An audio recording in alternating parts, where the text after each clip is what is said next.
મિત્રો, આપેલા એક્સેલના ડેટાને જ્યારે તમારે પિક્ચર ફોર્મેટમાં ટ્રાન્સફર કરવું હોય, એટલે કે અત્યારે જે મારી પાસે ડેટા છે એ ડેટાને મારે ફોટો ફોર્મેટ કરવાનું છે, તો સૌપ્રથમ તમે તમારા ડેટાને કંટ્રોલ A કરીને સિલેક્ટ કરશો, ત્યારબાદ કંટ્રોલ C કરીને કોપી કરીએ છીએ અને પછી શોર્ટકટનો ઉપયોગ કરીએ છીએ Alt+HVI.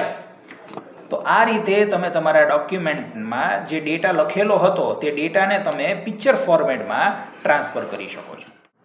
જો મિત્રો તમે વિન્ડોઝ 7 યુઝ કરતા હોય અથવા તો સાદા એક્સેલનો યુઝ કરતા હોય અને તમારે એની અંદર તમારા ડેટાને પિક્ચર ફોર્મેટમાં ટ્રાન્સફર કરવું હોય તો સૌપ્રથમ તો તમે તમારા ડેટાને પહેલાં સિલેક્ટ કરો. સિલેક્ટ થઈ ગયા બાદ કોપી કરશું અને હોમ મેનુની અંદર પેસ્ટમાં આપણે જઈને લાસ્ટમાં એઝ અ પિક્ચરની અંદર જઈને પેસ્ટ એઝ અ પિક્ચર ઉપર જઈને ક્લિક કરો તો તમે તમારા એ ડેટાને પિક્ચર ફોર્મેટમાં ટ્રાન્સફર કરી શકો. મિત્રો, એક્સેલની આવી જ વિવિધ શોર્ટકટ શીખવા માટે થઈને આપ જોડાઈ શકો છો અમારા CCC એડવાન્સના કોમ્પ્યુટર કોર્સની અંદર. આ કોર્સ કરવા માટે વિદ્યાર્થી મિત્રોને આવવાનું રહેશે સરસ્વતી કોમ્પ્યુટર ધંધુકા ઉપર.